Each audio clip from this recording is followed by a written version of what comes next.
Ils viennent de France, du Kazakhstan ou encore de Singapour pour couvrir la prochaine session du PCC.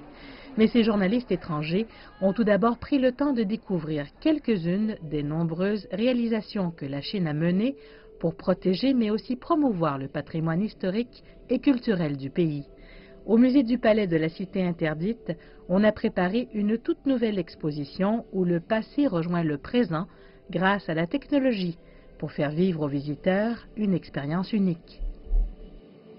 Depuis la fin de l'année 2016, en raison des efforts de protection et de restauration, le musée du Palais était fermé au grand public. C'est pourquoi nous souhaitons maintenant profiter de cette occasion pour offrir aux visiteurs la chance d'expérimenter la vie d'un empereur au palais, tel qu'il travaillait, mais aussi tel qu'il vivait au quotidien. L'histoire de la construction de la cité interdite de 1406 à 1420, son occupation par les 24 empereurs des dynasties Ming et Qing, jusqu'à l'abdication du dernier en 1912,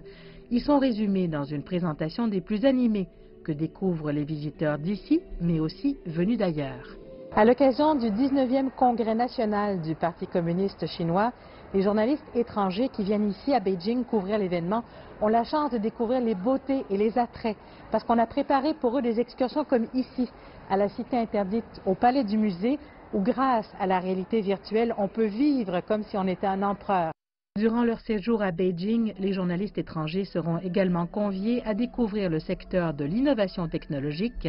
le déploiement et l'évolution des transports, de même que le développement socio-économique de Beijing et de ses alentours.